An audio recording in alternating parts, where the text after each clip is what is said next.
a few more people will have joined us. So I'd like to acknowledge the traditional owners of and the traditional custodians of the land on which we are meeting today, and pay my respects to both elders past, present and emerging. And I'd also like to extend that respect to all Aboriginal and Torres Strait Island people that are joining in today, whose cultures and customs have nurtured and continue to nurture this land since the dream time. So welcome everybody.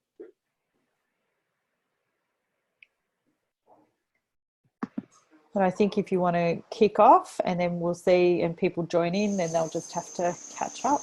Great. Sounds good. I'll just share on the screen. Excellent.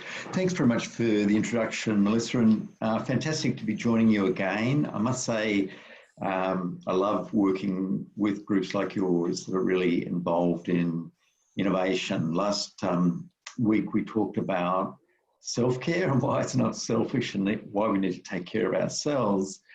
And the one today is about, CREW CARE, and this is just as critical, and having the right culture and starting it right at the beginning is really critical to having long-term success. And so really look forward to building on what we discussed last time, but also to, also getting your input as well, because I know that, many of you have got great experience. I loved last week I shared Bernie's 4 questions, and I love that Diane came in via LinkedIn and actually told me that that they also ask essentially, are you okay, how are you going? But also, also ask everyone to nominate one thing they're grateful for in their stand-up meetings. I think that's a great addition, and I'll build on that a bit later.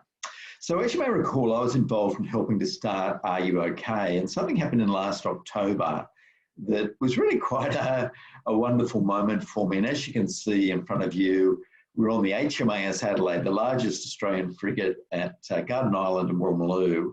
And there are 600 sailors here about to go away for a period of time, and essentially 3 months. And it's quite top secret where they go. They know they're going to, roughly, but they don't know the details for security reasons. So just imagine that, 600 people going away from their loved ones, and the only connection really is Skype. And it was just a fantastic thing. The Navy decided to launch this Are You OK 365 initiative, which I just thought was sensational. So what made it special really was the stories that were shared, and these were the 2 key stories that were part of it. We had Gwen Churn on the left and Commodore Stephen Hughes on the right. And Gwen Churn tragically lost her husband, a serviceman, to suicide about 3 years ago, and she's become an Are You OK ambassador. And she was just really sharing that tragedy, but I think really in a fantastic way. She spoke very directly to all these people about to go away on secondment like her husband had. And she spoke about the signs that she missed. She spoke about the signs his mates missed, but then gave really tangible examples of what they could do to support each other on the ship and when they were away.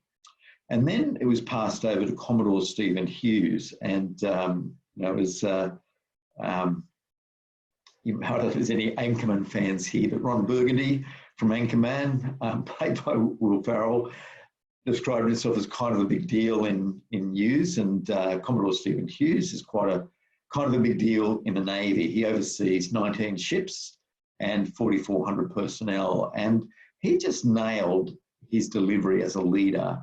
So he followed Gwen and he said, we've just heard Gwen's story about the tragedy of losing her husband, and that should be enough for any of us in the Navy family to take this seriously. But for those of you that haven't been touched by mental health, and I'd be gobsmacked if you hadn't, for those of you that haven't, I also just want to remind you that this is a capability issue, that the Navy is no more or no less than thousands of great teams. And if one person is compromised, the whole team is compromised, the whole ship is compromised. And so we've got to look out for each other. And he said, if you haven't got anyone to talk to, this is my mobile number. And he, to his credit, he read it out very quickly, but he read it out. But then he said, I think also something very relevant for any leaders, founders, you know, general managers of large businesses. He said, this is also a risk mitigation issue. You know, in the Navy, we're about mitigating risk. We'd much rather take an enemy out from 1,000 kilometres than from 10 kilometres, and certainly not from 1 kilometre, because at 1 kilometre there can be collateral damage. And he said, so it is the same with mental health. The earlier we catch it, the better. And, you know, I just thought that between those two, they just honestly, people were just, the room was transfixed. You could hear a pin drop. And then we moved up and formed this up the top on the deck of the HMAS Adelaide. And I'm on the bottom of the O there, but just a wonderful, wonderful sign. And as I really reflected on, you know, my career and having started Are You OK in 2009, you know, I just thought what an amazing team and crew we've been. You know, we had this really common vision about a conversation could change your life. We had complementary strengths. We had each other's back, and achieved this remarkable growth from having no resources, no employees, to, you know, what's become quite a significant movement now. But what about you? I'd really like you to think about when you've been in a great team, when it might have been difficult, you might have been, you know, really challenged, but somehow it just really rocked. It just really worked. And as you think about it, I'd like you to just think about, it could have been, you know, Year 9 netball team, could have been your footy team, could have been when you worked at McDonald's, could be this role, could be a previous role, but just when the team really rocked. Now, what was it that made it different? What was it that made it important? And what I'd like you to do is just to type into the Q&A section about, you know, the 1 or 2 words about what made it different. What made it different? So just type in those words. We'll give you 15 seconds to do that.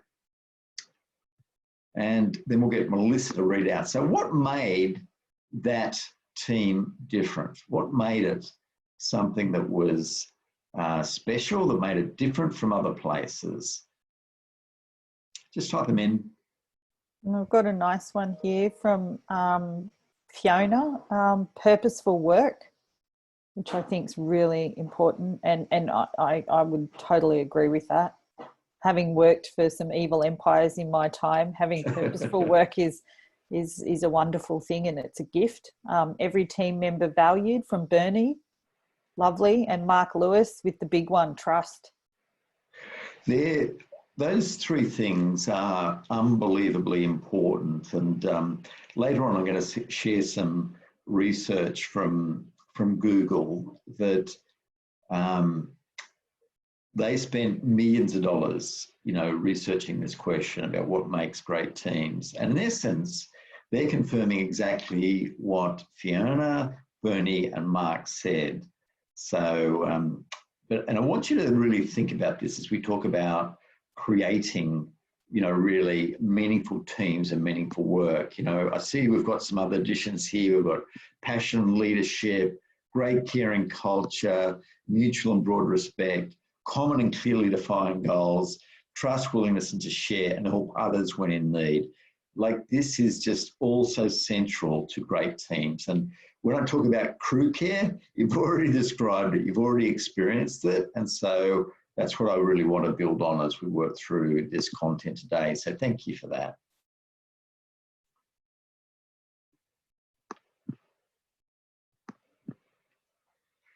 I think everyone's been, I think there's a lot of common people that were on last week, but my background, very briefly, was I worked in senior leadership with a global consulting firm. When the tech crash happened in 2000, I crashed and burned out of work for 5 years, came back and wrote a series of books, the Back from the Brink book series. researched what was the really important components of bouncing back from adversity. Through that, I was involved in helping to start Are You OK? And that then also led to co-founding a tech startup, Factor C. And last week I shared this, and I think it's really important that we revisit this, because I want to show you a great book that, if you haven't read it, I really recommend it, or get the audio book. It's called The Culture Code. And what it does, so the subtitle is The Secrets of Highly Successful Groups. And what this does is look at extraordinary groups and teams in a variety of areas. So there's the elite teams from the Navy SEALs, there's Pixar, there's Google, there's IDEO, there's just lots of restaurant groups in New York that are just really outperforming. And one of the key elements I got from this book, which I think is quite profound, was that they said that really future-ready leaders ask themselves 3 questions all the time about their team. They ask themselves, first question is, do we feel connected? Second question is, do we have a shared future? And third question is, do we feel safe? And that's, of course, mainly around psychological safety, and I'll build on that. So as you may recall, this word cloud came from me asking people, what are you finding most difficult about the COVID-19 crisis? And this is what it was: isolation, uncertainty, unemployment. All contrary to those 3 questions I just mentioned. You know, do we feel connected? No, I feel isolated. Do we have a shared future? No, I feel uncertain. Do we feel safe? No, I fear unemployment. So I'm not saying this applies to your team, but I'm just saying generally this is a real threat to Australian workplaces right now. I want to revisit something here, because when we talked about self-care, about the importance of the moodometer and understanding this concept. When we are in the green zone, we're 31% more productive, 37% more influential, and 300% more creative. Really critical stuff. But moods apply equally for teams. Moods are contagious. And I'm sure you've all been in the past in great teams. You've already described the features of a great team, but you've also probably been in some dodgy teams. And dodgy teams have mood too. And they're just not as creative, not as resourceful, not as optimistic. So thinking about this is just as relevant for teams. And I really talk about leaders having 3 priorities. Number 1 is to go for the green zone personally, to get their team to go for the green zone, and then to know how to help people in the red zone. This also I shared last week on an individual level, but again, it applies to teams. And the role of a leader is to try and monitor where people are on this curve, and, hopefully learn to know your early warning signs that you're going past focused into fatigue. Stress is good for our performance, as you can see by this curve, until it gets to the top of the bell curve. And that's when it becomes very unproductive. And so the role of a leader is not only to look out for yourself, but also the individual members of a team and the team as a collective. And that's all related. I want to revisit this. Us as a founder, our first priority is self-care, and then crew care, and then red zone care. And,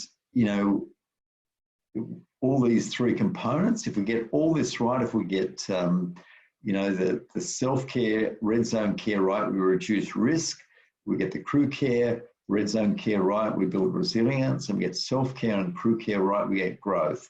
So any startup in the incubator should be really thinking about this. And I would say that your number 1 priority is to build more caring and resilient teams who enjoy growing together.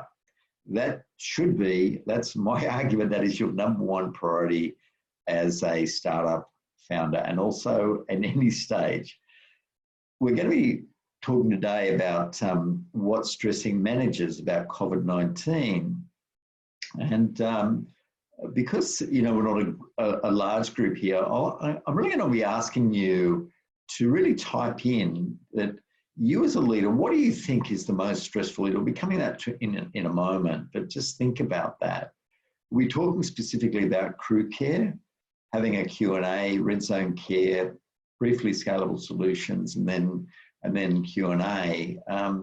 But just to give you some idea about what is stressing, one thing I asked, I did this yesterday, and some of the things nominated were, the most 76% said, you don't really know what's going on in people's homes. That was the biggest thing. You don't really know. You know, people can put on a show in front of a webinar and look okay, but you don't really know. The second thing that they found really difficult was, you know, the whole Zoom thing.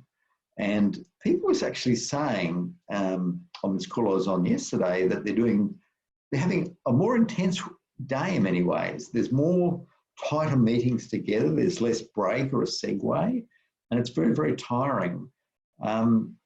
The third element was, and this was applying to larger firms, but they were saying they weren't getting clarity from their organisation on their organisation's response to the COVID-19 crisis. And in the case of some of these larger firms yesterday, they were also saying that they're having changes they had to implement every day. So the rate of change had just sort of magnified on a massive scale. Now, this might not apply to you because you've been used to working agile and what have you, but what are you finding really, really, as a manager, what is the hardest thing for you? And yeah, again, if you could just really type into the Q&A section, that would be really great, just to know what you're finding the most difficult element. Is it the financial element? Is it having to work from home and try and juggle the family life and everyone else? I really want you to step up and to type those things in, because I want to make it relevant. I want to make sure that we're addressing the things that matter most to you. No one's typing anything in at the moment, so obviously there's no, oh, a couple now. Excellent, excellent, thank you.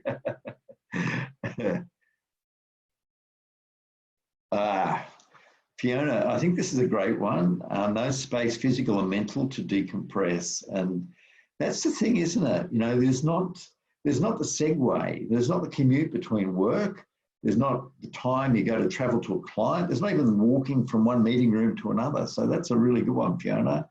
Also, your work life and your personal life is compressed. It's in the same space. Jeff So was talking about cash flow and partial stand-down of team members. Massive one. Jeff, my wife works for a not-for-profit. Their revenue is down $12 million this year because they've had to cancel 5 live events, and they're having to do all that same stuff. They're just doing cash flow projections all the time. Catherine talks about managing self-care and workload, lower productivity, need for care. Yep, great. Bernie, missing the workplace environment. Yeah, like missing coffee meetings. There's such serendipity that happens in bumping into people. And, you know, when you go home, you know, it's one thing, even when you love your spouse and that sort of thing, just 24/7 is different. Mark talks about keeping a sales focus without being crass towards customers. It's a really fine line, isn't it, Mark? You don't want to look opportunistic, but you also want to stay in contact. So there also, and then Richard adds, the balance for making decisions in an uncertain environment. Every decision, every action seems to need more thought than previously, because it's all so true, Richard. It's all in uncharted territory. I read an article yesterday, I think it was in the Sydney Morning Herald, just saying that there's going to be 20 years of change in 1 year, in the year ahead. And you just look at, if you said back in December that we'd all be working from home, you wouldn't believe it. And so there has just been profound change. And, you know, I think the upside of that, for us that are in the digital space, we're trying to encourage change. Well, the big thing is that people have suddenly been rushed into the digital world, even those that weren't that familiar. And so that's the upside as well. So thank you for that, that input. It really just helps me to understand your individual elements. And there's a nice one from Diana as well. Or Diane says, seems workload is more compact and continuous. I suppose there's a lack of that line now, and responsibility of your team's wages. We have chats and social huddles in the virtual environment, but not the same as face. And it's real. I went on a walk this morning with a good mate who's a partner at KPMG, and he said the same thing. It's not the same.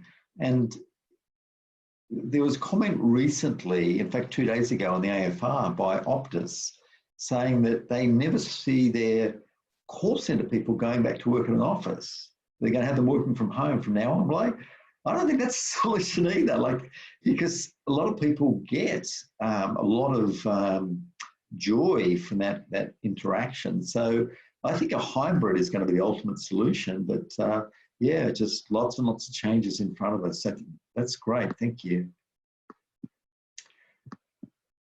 We'll move now on to the essence of crew care and the importance elements of this. And just a reminder, this is a slide I showed last week as well, but it's worth reminding about the importance of looking after ourselves, because it has flow-on effects to our staff. It really does. And again, I think this is a brilliant slide as well. But, we can't drift. We think that if we do nothing or stay the same, wait for it to pass, we will float. But that's a fallacy. If we are, we will sink, because, as I said, and it's not just me saying this, the world of work has changed forever. And if we're not continually updating for that, we will sink. And so there is great opportunity ahead for that. I want to just stress what I think about the importance of purpose now. And as I said, our purpose does evolve. And, when I first started on this journey after my depression, my purpose was to help people to overcome depression. But it's evolved. And so what my purpose is what I said before, is helping future-ready leaders build more caring and resilient teams who enjoy growing together. And I would just encourage you to really reflect on what your purpose is, and because that shouldn't change. Now, the circumstances might change, but that purpose doesn't change. And engaging your staff and your team doesn't change by really embedding that in there. And I wanted to share a story about how I just became so passionate about this area of purpose. Earlier on in my career, I was involved with Ramsay Healthcare, and I was a headhunter back in 1995, probably before some of you were even born. But one of my placements was a gentleman called Chris Rex, and I placed him into a role as Chief Operating Officer of Ramsay Healthcare. Now, at that point, Ramsay Healthcare was reasonably small, and along the way, Chris pulled out of the recruitment process. He said he had a young family, didn't want to travel too much, and he pulled out. But I encouraged him to go back and have another chat with Paul Ramsay, who was the founder at the time. Paul's now passed away. And anyway, long story short, Chris went back and joined as COO and eventually became CEO. And in 1996, both Chris, who was COO, and the then CEO, Pat Greer, asked me to go to Uluru to a conference. And Ramsay had been successful to that by that stage, but they asked me to help, and they kept on referring to this thing called the Ramsay Way. And it didn't really stem from the way Paul Ramsay interacted. So they got me to really go around and to do a whole bunch of focus groups at their hospitals. I think they only had about 10 at the time. They've now got about 140 around the world, but they had about 10 then. And it was really trying to uncover what was their purpose, what were their values. And in the end, it came up with something called the Ramsay Way. And it did at that time really relate to Paul Ramsay. And so what people spoke about was just how Paul Ramsey just had the capacity to be in the moment, to make them feel like the most important people. Now, in these focus groups, there were gardeners, there were receptionists, there were doctors, there were theatre nurses, there was everyone. But they'd all had this interaction and it just made them feel incredibly important. And so we came to form this thing called the Ramsey Way. And if you Google it, you'll see what it is. Now, they've had that ever since. Since 1996, they've had the Ramsey Way. It's been central to the way they do business. But their vision is people caring for people. And that's what it became, people caring for people. And so they care for their patients, the families, their shareholders, the community, everyone.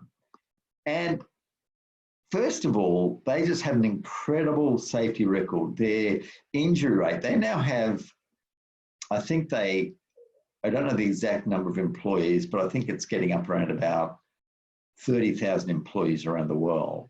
And they have an injury rate less than half of comparable organisations in the world. But financially, they have massively outperformed. As you can see, that's their total return. And they live and breathe this purpose. It is really, really important. And this was on the public record. It was in the Financial Review that Chris Rex, back in 2016, was the highest paid person on the Australian Stock Exchange. I went back to Chris and I said, Chris, remember when you turned down that job and I encouraged you to go back? Or how about 30% of your bonus, mate? And of course he laughed. But just wanted to reinforce the power of having this purpose. And to think about, so this is around mindset, about having the right mindset. And I read a special edition of Harvard Business Review where they looked at a whole bunch, probably about 15 different of their top-rated articles on resilience. And they came up with what they talked about, the 4 laws of resilience, which are just as applicable right now in this COVID-19. So the first one is accept the current reality. So, someone talked about their financial position. So what is my cash on hand? What are my options for more cash? What's my run rate? What do I have to do? So next one is to be resourceful. Brainstorm ideas. You might have your best ideas, but ask trusted colleagues, other people from the hub. What are ideas? How can we do this? How can we be more resourceful? Then look at pros and cons of each one.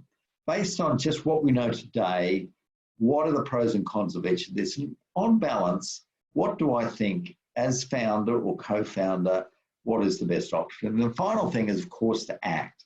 So if you are facing something, really think about those 4 elements. I think it's quite critical. I want to now talk about 2 elements of running teams. And one is one-on-ones. And again, in this sort of crisis, I think it is really, really important. And remember what I said that in this book, The Culture Code, do we feel connected? Do we have a shared future? Do we feel safe? And so number 1 is, are you okay? Number 2 is, are others okay? And this is a good question to ask because people might not be 100% honest to you, but they might feel confident sharing it with other people. So it's a good way to check how other people in your team are going. Number 3 is just really thinking about, what's your number 1 goal for this week?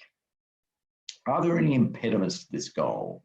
And then finally, how can I help? If they're overwhelmed, is there something I can take off your plate at this point in time? How can I help? So this is one-on-one. Now, I want to talk about virtual CREW daily meetings. And as I shared last time, this is something that Bernie had shared with me that he had used for a number of times. And I really think it is brilliant. I'm really talking about it in all sorts of forums I'm talking about. There's also, I just also want to share about why it is also really, really valid. And so 10-minute stand-up meeting, 8:30 a.m. This is the stand-up thing. Number 1, are you okay? Now, this second part, Bernie didn't add. This was actually added by Diane. Diane contacted me via LinkedIn and said, well, we also asked, what are we grateful for from yesterday? And I think this is brilliant. I shared it with Bernie and he's added to his as well. I think it's a great thing because it's so easy to dwell on what's not working right for us. And, you know, thinking about what we're grateful for is a great addition. What did you get done yesterday? I'm going to build on each of these and talk about it in more detail. What's your number one goal today and other impediments? So this is the daily one-on-one, a 10-minute stand-up meeting. So this is really about, are you okay? And great quote there from Theodore Roosevelt, one of the greatest presidents America produced, who was there in a crisis. And he said something which I think is just incredibly profound. People don't care how much you know until they know how much you care. And this image in front of you is a launch we had with the Department of Treasury in Canberra. And the man on the left is, I'm just going to mention blank now, I think it's Matt Slevin. He was a deputy secretary. So that means he reports to the secretary.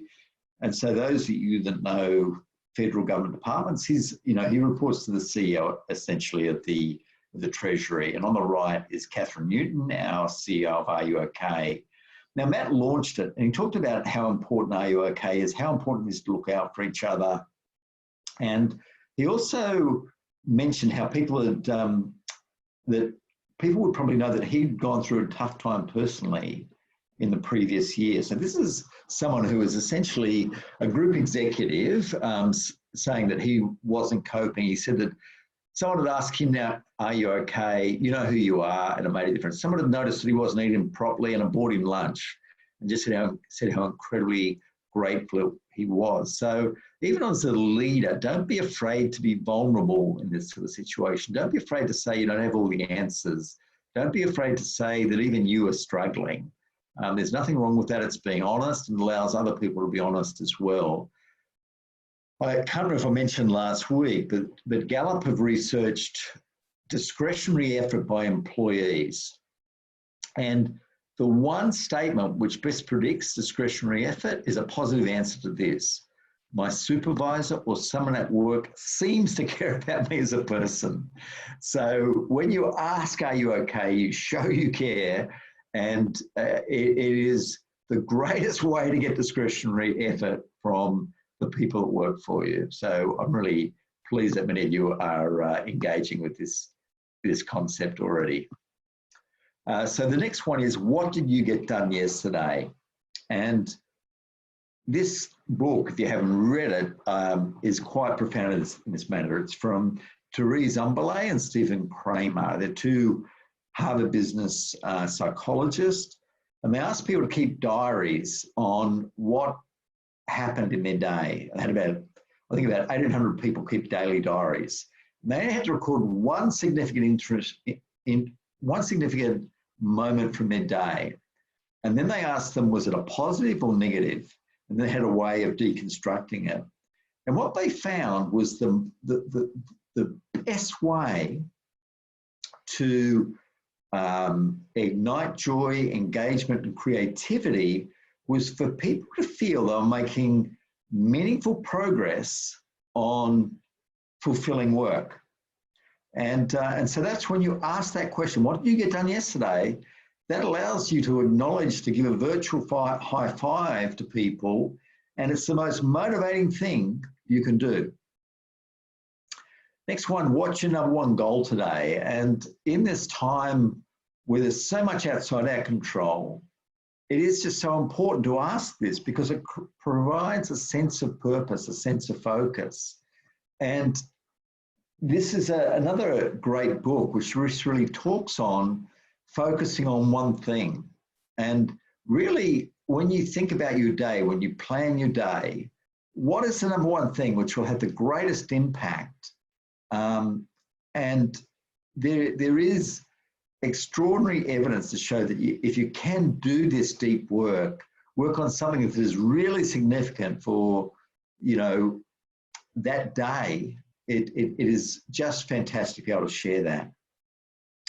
The next part is about, are there any impediments? And I would argue that for people to be able to argue this and to talk this, there needs to be strong psychological safety.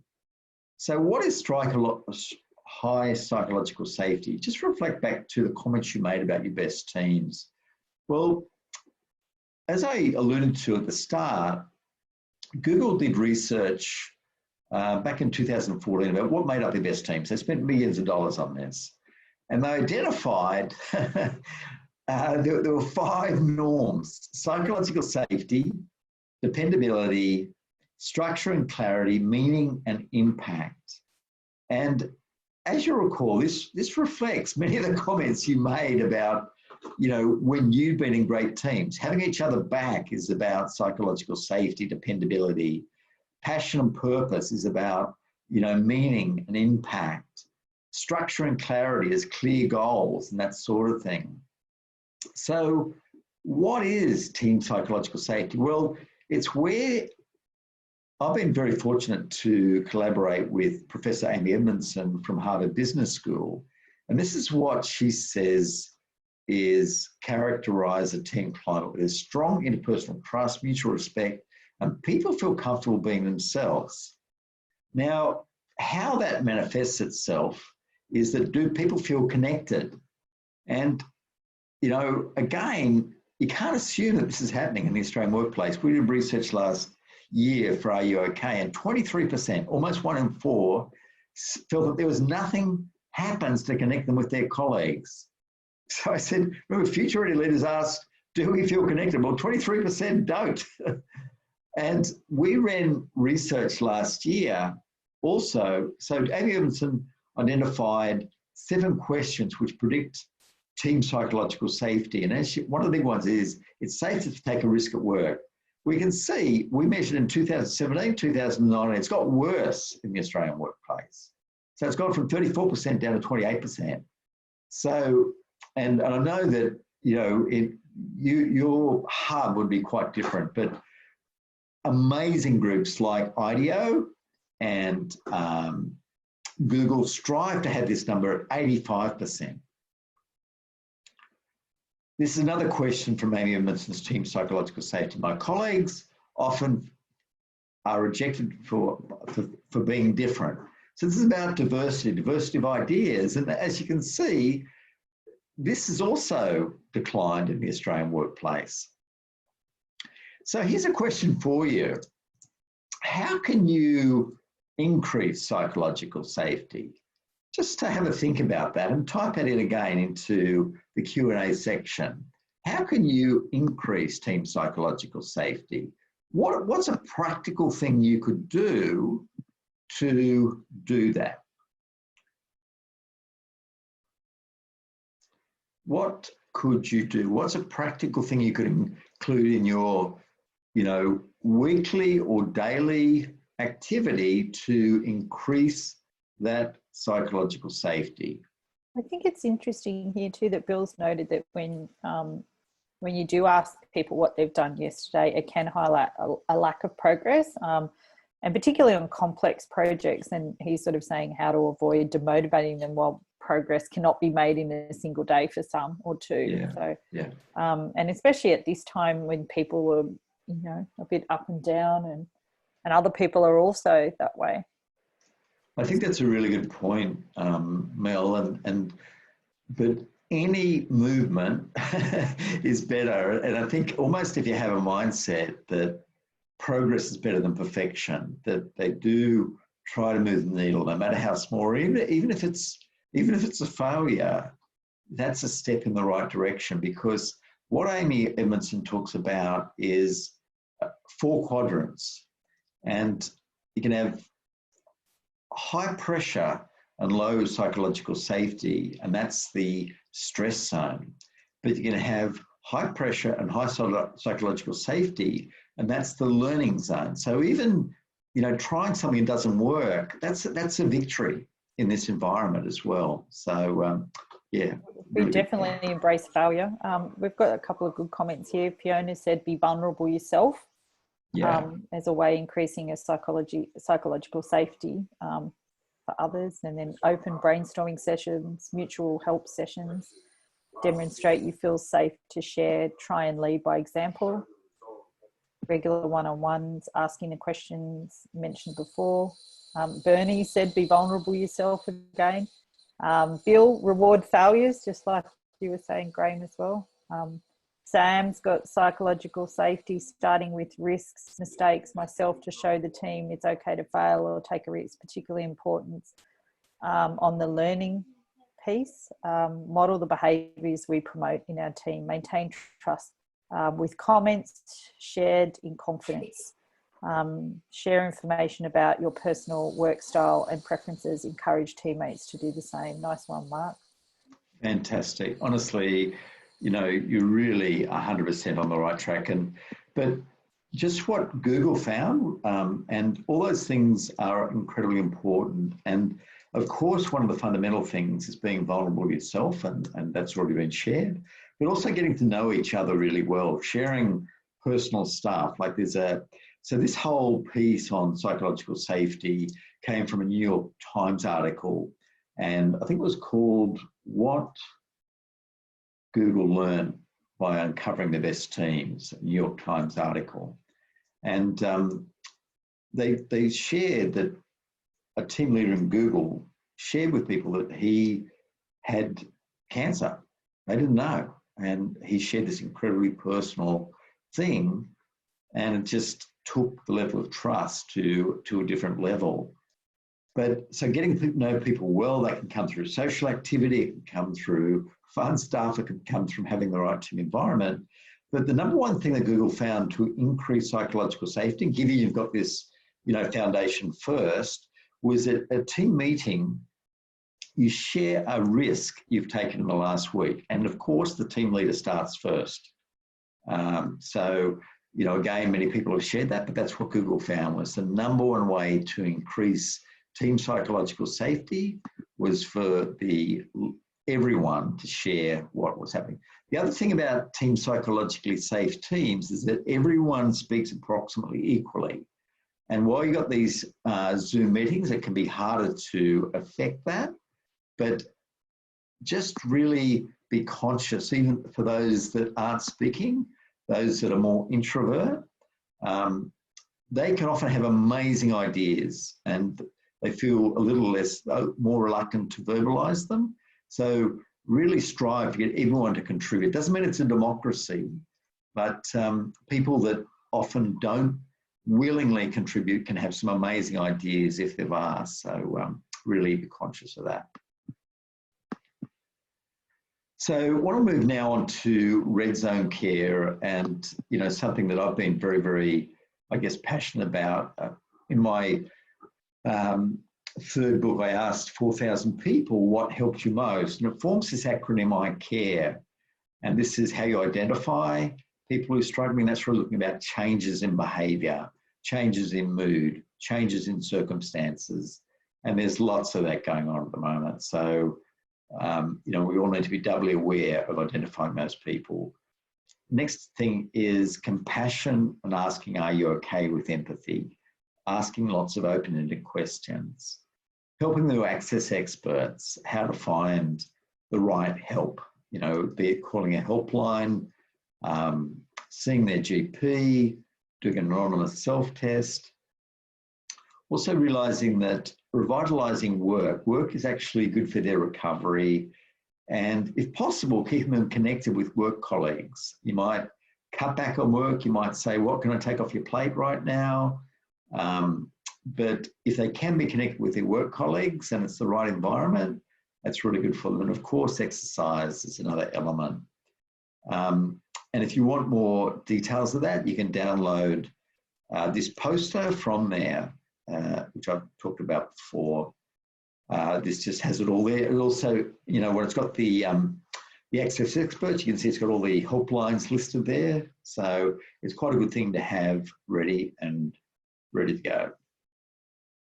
And this really came to me, this whole concept, when I think about scaling, this really came to me watching this TED Talk, and it's quite a remarkable TED Talk. It's about an Indian psychiatrist called Vikram Patel, and he was actually trained in England, came back to India, and was just really overwhelmed by the lack of resources in mental health expertise and professionals in India on a per capita basis. And he knew that there's no way they had the resources to train more people up quickly, or even the finances, quite frankly. So he had this thought. There's a man wrote this book called Where There Is No Doctor, and it was for people in remote areas just to handle medical situations. And it was just in really simple language. And it gave him the idea, and he ended up writing a book called Where There Is No Psychiatrist. And again, he just thought about very simple ways that illiterate villagers could help people in the village. And so he thought about how he could use that to share it. And the remarkable thing is, and if it's an interest area for you, I really encourage you to watch the TED Talk, is that he is getting results comparable to affluent first world countries, because there are trusted people in small communities like villages that are really providing the right support and helping people. And it just got me thinking about, you know, how we can help people in workplaces, because large workplaces, they're nothing more than, you know, hundreds of villages. Small workplaces might be one village. So, and everyone can have a role in helping that. And so I thought about, how can I scale my iCare framework taking this into account? And that's what led to these digital solutions via webinars. And if anyone's interested in how I present that, that's how you can download it. You might see relevance for your own work, your own business, and how we can pivot to the digital world, because we've got at least, who knows, a minimum of another month on lockdown. And it's probably going to be pretty strict the next 3 months, even though we've done a great job in flattening the curve. But so this is something that I'm incredibly excited of. And we actually launched it yesterday. So if this is something that's of interest to you, we actually have a special promotion for the first week, which expires at the end of May. And so essentially it's about $20. You can pay for it on your credit card. And this is a program which we piloted with Ernst & Young, University of Sydney. Last time I played a video which gave you an overview, but it's pretty solid stuff. And we've launched it nationally with Volkswagen. I was previously, literally 45 minutes ago, I was on a Zoom call with the Department of Veteran Affairs in New Zealand, and they're interested in rolling it out there. The Australian Stock Exchange is interested in rolling it out. So it's a way all of us can play a role. So hopefully that might be a way for you to access it. So this is what we're all about, is first of all, self-care, crew care, red zone care. Getting that right is helping us to reduce risk, build resilience, and ultimately be about growth. And this is something, that exercise that I asked you to do at the start of the session. I've done that session in the real world hundreds of times, and always written things down and then researched it. And this is my view, is what we've come up with, the Care Crew Credo, which is about embracing self-care, crew care, and red zone care.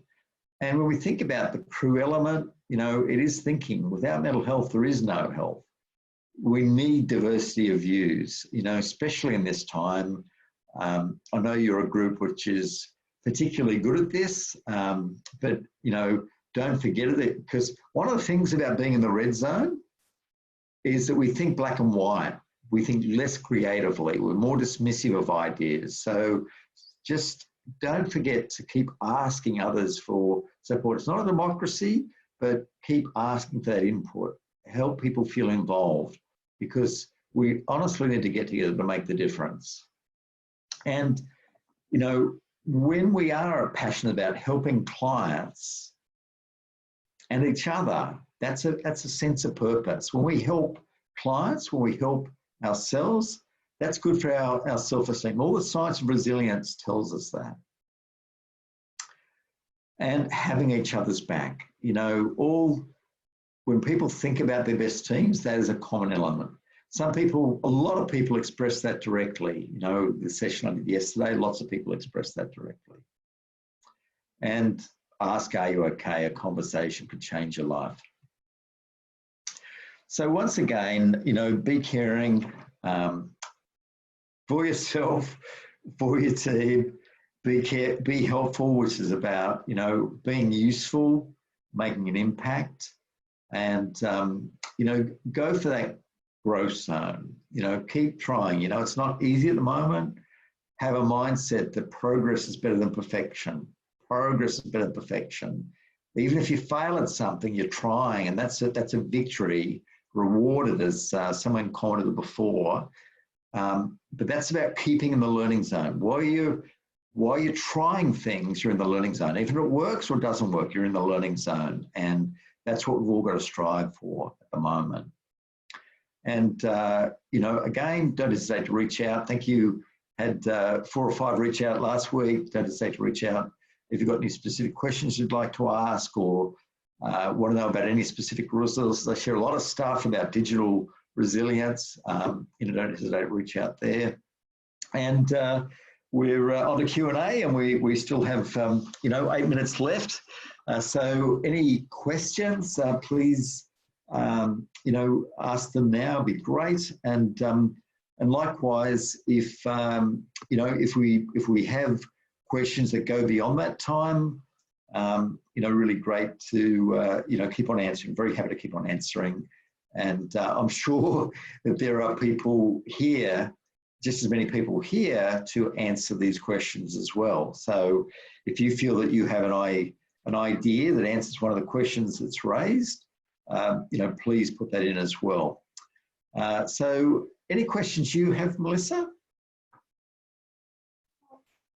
No, I think you covered everything really well. I think that, having some of the supporting sort of maybe some little checklists and stuff like that, if there's anything that you could supply to the team via the incubator, to the teams in the incubator, that would be really great as well. What I'll do, Melissa, I'll send you an email with a link to some of the checklists and some of the material, and you can forward it on to everyone. And that's probably the most efficient way to do that. So I'll some links. And some links to some really inspiring TED Talks that you've watched as well. We can pop those into our newsletters so that people get a reminder to watch them and maybe spend a little bit of time on themselves and getting a bit of inspiration from other places. Yeah, that's a really, really great thought, because, some of those ones I mentioned about, team psychological safety, there's one there from Amy Edmondson where she talks about it in a hospital environment, which I think is really, really interesting. Her research was quite fascinating. She was looking at mistakes in hospitals, and she had this assumption that the best functioning teams were making the less mistakes. But she found out that was wrong. She found out that the best functioning teams were admitting mistakes, and the other ones were hiding the mistakes, sort of thing. So one of the questions from Bill is, can you give example of sharing risk? So I would say, Bill, that's just trying something new. And and I'll just use an example of myself, is that I like to present things well and professionally, but when this whole COVID-19 meltdown happened, I decided just to throw together a brochure, and it was basically put together in 3 or 4 hours. I did PowerPoint slides, and I used that, and it wasn't great, but it had information. But when these webinars started to increase, I thought, well, this is working. I'm going to invest a bit of time and money to get this looking really good and really professional. So I was taking a risk by putting something out a bit dodgy. But I think people are more forgiving in this environment. And so, that's an example. Another example of a risk that I've taken in the last week, I had a big deal pending with one of the banks, not a big four, but one of the ones just underneath that. And it was about doing a series of webinars, trainings, all this sort of, went completely on hold. And the person said, we're totally in lockdown, not spending any more money. We'll come back after the crisis is over. So we're now 3 weeks in. So I took a risk and thought, I'm going to give her a call. And I'll just give, I thought, well, I'll just give her a call and say, how you going? How are things going? And so I did that, rang up, how you going, blah, blah, blah, blah. And she said, oh, I see on LinkedIn you've been doing lots of webinars. How are they going? I said, oh, funny you should ask, going really, really well. And, how are things going there? And he said, oh, well, we've still got the issues. Actually, I think we should get this discussion going again. And so, that for me was, not feeling too pushy, but I did it on the basis of asking how she was. And then she brought it up. She saw on LinkedIn that I was doing stuff. So, that's an example of a risk. Or you might have a client that's struggling and you think, okay, let's put something together really quickly that could help them. In the case we were talking with this New Zealand department, just an hour ago, and he said they got really strict security issues there. And he said, we can't put stuff on our system and link outside. It takes months to go through. I want to do something next week. What can you do? And I said, well, we can do webinars. And so, it might not be a perfect solution, but it's one little thing. So I hope that answers that question, Bill, about taking risks. It's taking an interpersonal risk, trying something new which you haven't done before to further your mission, further your meaning, further your impact. See, we've got no further questions.